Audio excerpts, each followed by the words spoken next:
দর্শক, সারা দেশে গত বছর শেখ হাসিনা সরকার, আওয়ামী লীগ সরকার পতনের পরে সারা দেশে আওয়ামী লীগের নেতা কর্মীদের উপরে বেশ দুর্যোগ নেমে এসেছে। এটা একেবারে কমন সত্য কথা, এবং সেই দুর্যোগটা এখনও কোনোভাবেই থামেনি, এখনও চলছে। এবং প্রতিনিয়ত মবের শিকার, মব হামলা, এই ব্যাপারগুলো আমরা দেখছি। এবং মামলা, একচেটিয়া মামলা, ঢালাও মামলা, গণগ্রেপ্তার, মিথ্যা মামলা, মামলার ব্যবসা, এই ব্যাপারগুলোও আমরা দেখছি।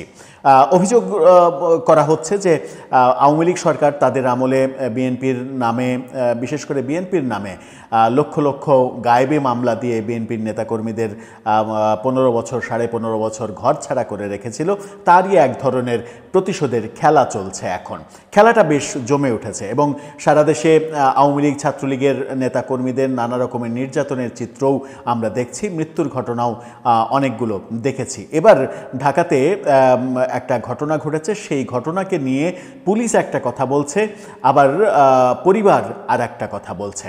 ঘটনা এক ছাত্রলীগ নেতাকে কেন্দ্র করে। গতকালকে এই ঘটনাটা ঘটেছে। এক ছাত্রলীগ নেতা তার বাসায়, ঢাকাতে তার বাসায় জানালার গ্রিলের সঙ্গে দড়িতে ঝুলন্ত তার নিথর দেহ পাওয়া গেছে। পুলিশ বলছে এটা নাকি আত্মহত্যা, কিন্তু পরিবার বলছে না, এটা সেটা নয়।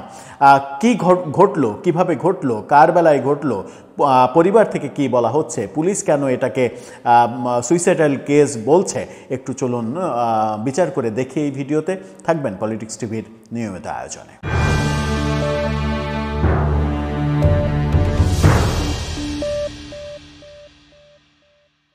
দর্শক, বলছিলাম রাজধানীতে এক ছাত্রলীগ নেতার মরদেহ পাওয়ার ঘটনা ঘটেছে এবং সেই ঘটনাটা মানে ঝুলন্ত অবস্থায় তার দেহ পাওয়া গেছে এবং জানালার গ্রিলের সঙ্গে ঝুলন্ত অবস্থায়। মর্মান্তিক এই ঘটনা। সেই ঘটনাটাকে নিয়ে যে খবর, সেই খবরের শিরোনামটা দেখলেই বুঝতে পারবেন। সেখানে বলা হচ্ছে যে ছাত্রলীগ নেতার ঝুলন্ত মরদেহ উদ্ধার। খবরে বলা হচ্ছে ঢাকা থেকে আলামিন হোসেন রায়হান, বয়স তার 32 বছর, নামে ছাত্রলীগ নেতার, এখানে নিষিদ্ধ এক ছাত্রলীগ নেতার ঝুলন্ত মরদেহ উদ্ধার করেছে পুলিশ। মঙ্গলবার ভাটারা থানার ভারপ্রাপ্ত কর্মকর্তা রকিবুল হাসান বিষয়টি নিশ্চিত করেছেন, অর্থাৎ আজকেই ব্যাপারটা নিশ্চিত করেছেন। এই ঘটনাটা গত রাতে ঘটেছে। রায়হান কুমিল্লার লাকসাম উপজেলার নগরীপাড়া এলাকার তাজুল ইসলামের ছেলে। তিনি লাকসাম উপজেলা ছাত্রলীগের সাধারণ সম্পাদক ছিলেন। এছাড়া বর্তমানে ঢাকার ভাটারা থানার বসুন্ধরা আবাসিক এলাকার 18 নম্বর রোডের ই ব্লকের 318 নম্বর বাসার চিলেকোঠায় থাকতেন রায়হান। ভাটারা থানার ভারপ্রাপ্ত কর্মকর্তা রকিবুল হাসান জানিয়েছেন, সোমবার দিবাগত রাতে, অর্থাৎ গত রাতে খবর পেয়ে ঘটনাস্থলে গিয়ে দেখা যায় গ্রিলের সঙ্গে গলায় ফাঁস দিয়ে ঝুলন্ত অবস্থায় তাকে পাওয়া যায়। পরে তার মরদেহ উদ্ধার করে ময়নাতদন্তের জন্য ঢাকা মেডিকেল কলেজের মর্গে পাঠানো হয়েছে। তিনি আরও বলেছেন, ঘটনাস্থলে গিয়ে তিনি নাকি একটা সুইসাইড নোট পেয়েছেন এবং তিনি মানে পুলিশ বলছে যে একটা সুইসাইড নোট পাওয়া গেছে এবং পুলিশের ভাষ্য হচ্ছে যে তিনি বিয়ে করেছিলেন, বিয়ে টিকেনি, তারপরে আবার একটা পরকীয়া করে বিয়ে করেছিলেন, সেই বিয়েও টিকেনি। সেই সব দুঃখে, রাগে দুঃখে নাকি তিনি এই ঘটনা ঘটিয়েছেন। এই যে ডিপ্রেশনে এই ঘটনা ঘটেছে, প্রাথমিকভাবে এটাকে তিনি এই ডিপ্রেশনে নিজেকে শেষ করে দিয়েছেন, এই কথা বলছেন পুলিশ। খুবই ভালো কথা। পুলিশের ভাষ্যটা খুবই ভালো যে পুলিশ একটা নোট পেয়েছে এবং পুলিশ তার মানে আগের ঘটনা বলছে এবং পরকীয়ার কথা বলছে। মানে শর্ট টাইমের মধ্যে, কয়েক ঘন্টার মধ্যে পুলিশ তার পরকীয়া ছিল, তার বিয়ে ভেঙে গেছে, পরকীয়া করে আবার বিয়ে করেছিল, সেটাও থাকেনি, এই ব্যাপারগুলো উদ্ঘাটন করে ফেলেছে। বাংলাদেশের পুলিশ বেশ সুইফট কাজ করা শুরু করেছে। আমার মনে হয় যে এদের গতি যদি সত্যিই এরকম বিদ্যুৎ গতি যদি সব কেসের ক্ষেত্রে আমরা দেখতাম, তাহলে মানে আমাদের সাংবাদিক সাগর রুনি হত্যাকাণ্ডের ঘটনা আজকে বছরের পর বছর আদালতে ঝুলে থাকতো না, কিংবা চার্জশিট দিতে না পারার ব্যর্থতা আমরা পুলিশের দেখতাম না। সাগর রুনির যে সন্তান মেঘ, ছোট্ট শিশুটি ছিল, কোলে না নিলে ঠিকভাবে হাঁটতে পারতো না যে শিশুটি, সেই শিশুটি আজকে যুবক হয়ে গেছে। যুবক বয়সে এসেও সে তার বাবা মায়ের বিচার পাচ্ছে না, বিচারের জন্য চার্জশিটটা পর্যন্ত পুলিশ দিতে পারছে না। অথচ সেই পুলিশ মাত্র কয়েক ঘন্টার মধ্যে একজনের ব্যাপারে খুঁজে বের করে ফেললো যে তার পরকীয়া ছিল, সে আরেকটা বিয়ে করেছিল, তারপরে আবার পরকীয়া করে বিয়ে করেছিল। এইসব কারণে সে মেন্টালি ডিস্টার্ব ছিল, সেই কারণে সে সুইসাইড করেছে। কিন্তু পরিবার থেকে নিহত এই ছাত্রলীগ নেতা তার ভাই বলছেন যে এটা কোনোভাবেই আত্মহত্যা নয়, তাকে হত্যা করা হয়েছে এবং হত্যা করে তাকে ঝুলিয়ে রাখা হয়েছে। এবং তিনি ইঙ্গিত দিচ্ছেন যে বিরোধী পক্ষ, তাদের যে বিরোধী পক্ষ, তারা এই কাজ করেছে।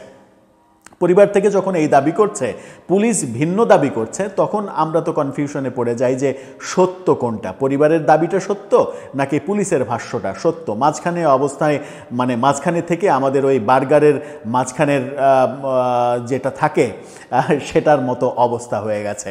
চাপা পড়তে হবে সাধারণ জনগণকে, আসলে মিস ইনফরমেশনে চাপা পড়তে হবে। এখন প্রশ্ন এখানে একটাই, সেটা হচ্ছে যে জানালার গ্রিল যতটা উচ্চতায় থাকে, একটা মানুষের চাইতে সামান্য একটু উঁচু থাকে জানালার সর্বোচ্চ উঁচা গ্রিলটা। সেই গ্রিলে একজন যুবকের, 32 বছর বয়সে একজন যুবকের গলায় রশি দিয়ে আত্মহত্যা করা আদৌ সম্ভব কিনা, এটা একটা সায়েন্টিফিক প্রশ্ন।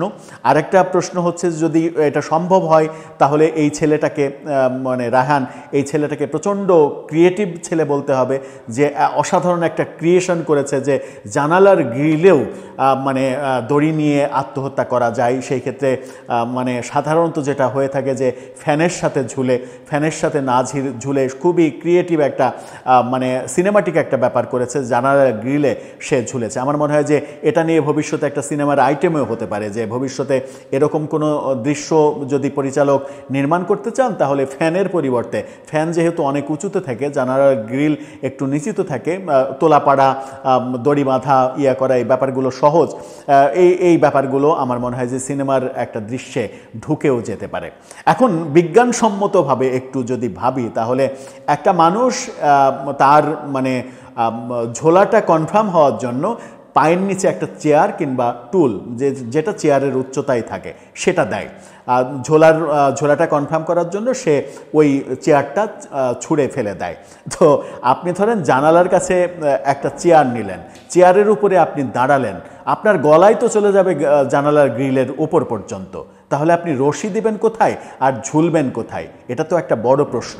যদিও এই প্রশ্নের সায়েন্টিফিক ব্যাখ্যা হয়তো পুলিশ রেডি করে রেখেছে, পুলিশ তার মতো করে সায়েন্টিফিক ব্যাখ্যা দিয়ে দেবে। আমার মনে হয় যে এই সংস্কৃতি থেকে আমাদের বের হয়ে আসা উচিত। মানে সব পক্ষকেই, সেটা পরিবার হোক, পুলিশ হোক, সব পক্ষকেই সঠিক তথ্য দেওয়া উচিত, যেন আমরা তথ্য বিভ্রাটে না পড়ি। সহজ সরল স্বীকারোক্তি হতে পারে যে এরকম একটা ঘটনা, মানে তাৎক্ষণিকভাবে পুলিশের এই যে কনফার্মেশন না দিয়ে তাদের বলা উচিত ছিল এরকম, যে এরকম একটা ঘটনা ঘটেছে, আমরা তদন্ত করে দেখছি যে এটা কেউ ঘটিয়েছে কিনা, এর পেছনে কেউ আছে কিনা, তদন্ত করে দেখে আমরা এটা নিয়ে কথা বলবো। সেটা না করে হুট করে বলে ফেললো যে এটা তার পরকীয়া ছিল, পরকীয়ার জন্য সে সুইসাইড করেছে। ব্যাপারটা এত সহজে বলে ফেলার কারণ কি একটাই, যে ছেলেটা ছাত্রলীগ করতো? আর কি কোনো কারণ নেই? মানে কারণ ওই একটাই যে সে ছাত্রলীগ করতো, এই কারণেই ব্যাপারটাকে কত দ্রুত সমাধান করা যায় সেটাই কি উদ্দেশ্য? আমার মনে হয় যে সেখানেও শুভঙ্করের ফাঁকি থাকতে পারে। দর্শক, আপনার কি মনে হয় প্রকৃত উদ্দেশ্যটা কি, আর প্রকৃত সত্যটাই বা কি? আপনার মতামত জানিয়ে লিখতে পারেন আমাদের কমেন্ট বক্সে।